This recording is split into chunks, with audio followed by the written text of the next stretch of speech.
everyone. Welcome to New Jersey Votes. I'm Laura Jones, and this is a special election night news update for On New Jersey. The polls closed in New Jersey about an hour ago. Returns are starting to come in, and one of the races that we are watching closely is the 7th Congressional District, where incumbent Democrat Tom Malinowski is being challenged by Republican Tom Kean Jr.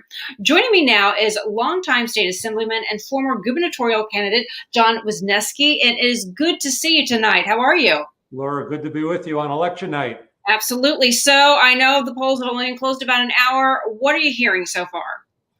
Not a lot that you can bank on. You look at election district results now in districts as far south as Congressman Van Drew's district, and the Democrat is leading there. Tom Malinowski has a sizable lead in the 7th Congressional District, but there's only 10%, 15, maybe 20% of the vote in, and there's so much uncertainty with the rest of the vote that's out that it's too early to make any reliable predictions about the evening.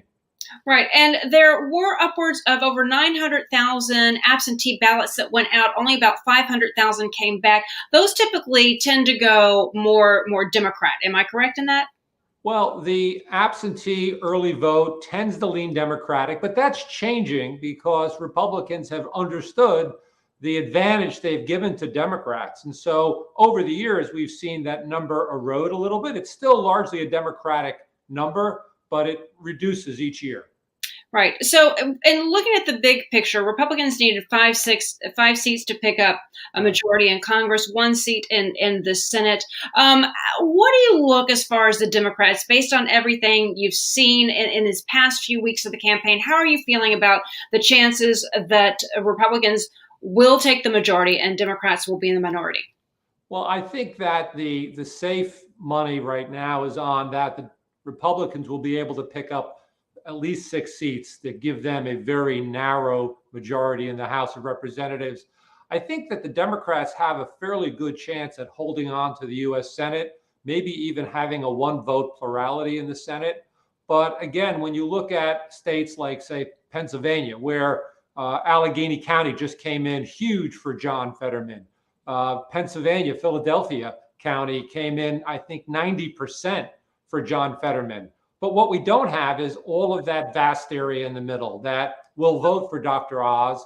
And we have to see how those votes come out. But that would be a pickup for the Democrats to win that seat.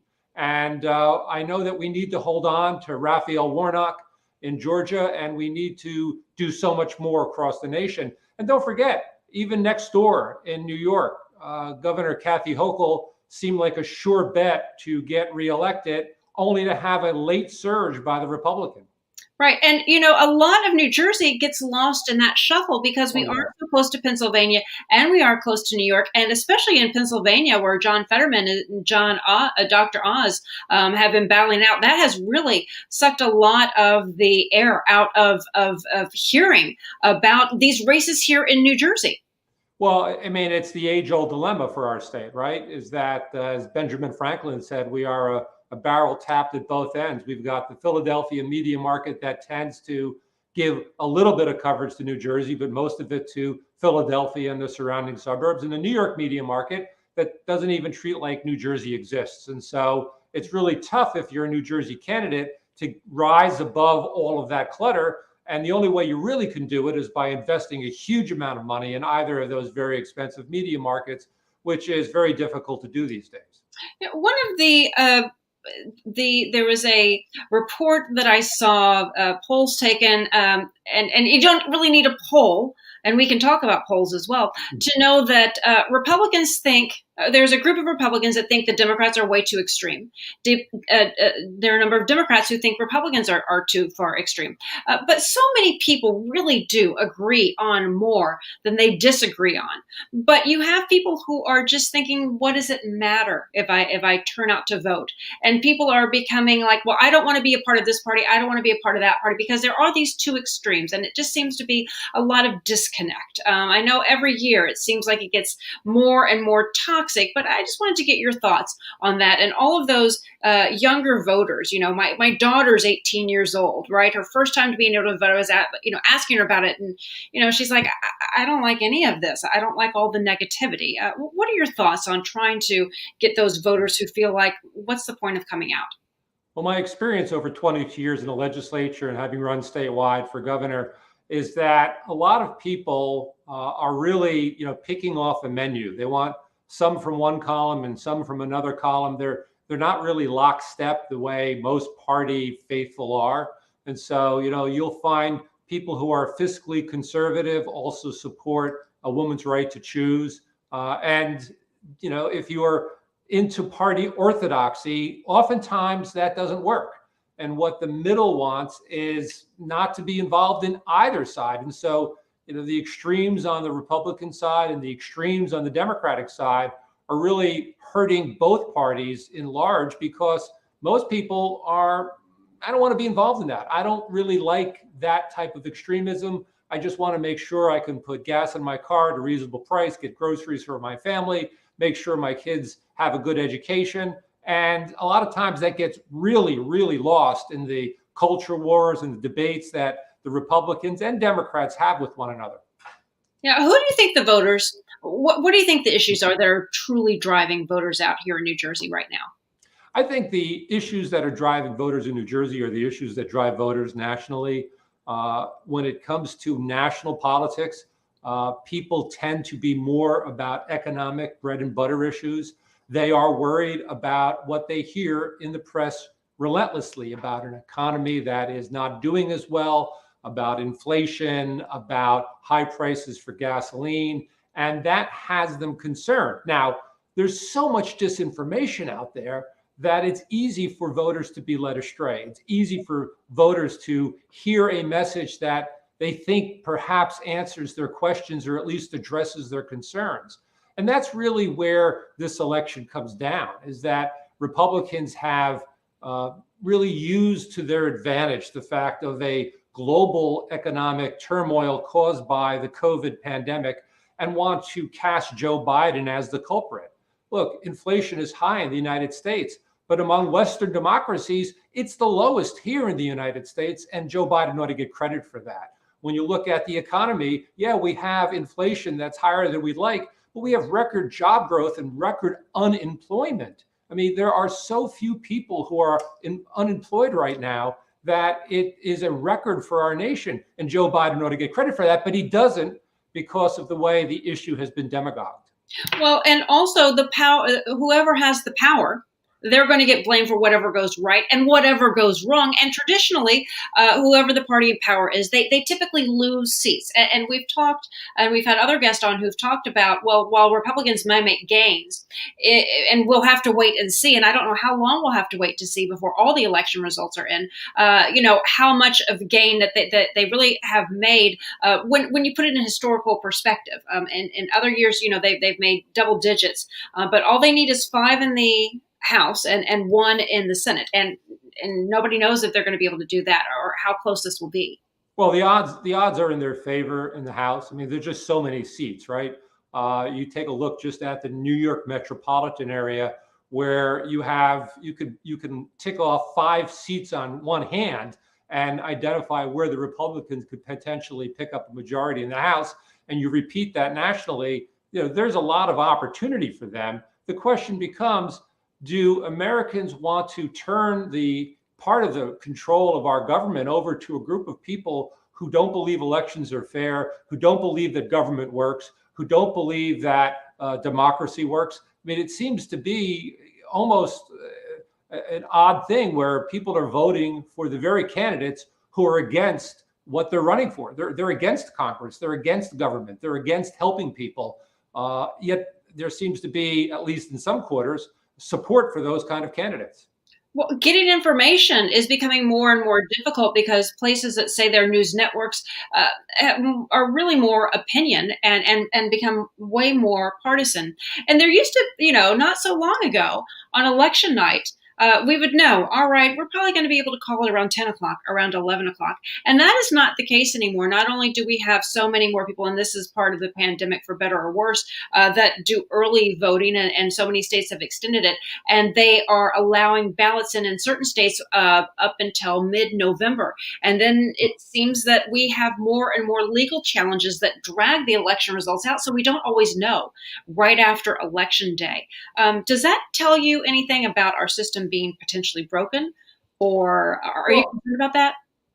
I don't think our system is broken yet. I think it's on its way to potentially be broken. One of the things we're experiencing this year, Laura, I mean, you and I have been involved in election nights for more years than either of us would care to remember. And there was a point in time where polls closed at 8 o'clock, and by 8:30, quarter to 9, you had a good idea on how the night was turning out. The development of the vote by mail, the provisional ballots have delayed that. And then what's happened over the last two election cycles, where people are incessantly claiming voter fraud and misdeeds, people are now far more reluctant to put vote totals out before they're absolutely entirely certain about what the numbers are. They don't want to look like they're supplementing votes by, putting out one number now and then putting out a second number later, which leads to a delay in reporting. And ironically enough, that delay in reporting in some quarters only breeds further suspicion. Why is it taking so long? What are you doing? Are you cooking the books? That kind of stuff. Unless people can come together on both sides of the aisle and say, we can disagree about how we fund government. We can disagree about whether we should pay for Social Security or a woman should have a right to choose, but we shouldn't disagree that fundamentally for 200 plus years, we have had a very fair and reliable system of electing our leaders, and we should embrace that, and we should support it, and we should protect it, and we ought to have kind of a pact. No matter how much we disagree, let's all agree that we need to do more to protect that system, because if that system goes away, then there's no telling what kind of future we'll hold. Well, and the polls in New Jersey last year, they got it wrong when it came to the gubernatorial election. They thought that Phil Murphy was going to really have a good a landslide of a victory, for lack of better words, but the polls got it wrong, and it was very, very close. So people talked about, there was a silent majority, silent Republicans that weren't being polled. Do you think the same could be true, that there are some silent Democrats out there who aren't voicing their opinion for fear of what have you, just like many Republicans thought they were being, a lot of people feel like they're being demonized. Right. Do you think that there could be that out there, and we could see some surprises tonight, because people are all talking about Republicans should win and take Congress, but do you think there could be a surprise out there? Well, I think there could be. I mean, somebody I'm very close to said to me tonight that it's really remarkable that Republicans are engaging in such histrionics this late in the campaign, raising all kind of specters and fear tactics. They must be afraid of something. And maybe they're afraid of a silent majority of Democrats who are not the kind of people who are willing to answer poll questions, who are not willing to tip their hand because of such a toxic atmosphere now. They're not sure who they're talking to, and therefore they're not sure they should tell somebody how they intend to vote. And so they don't get counted, or they don't get counted accurately.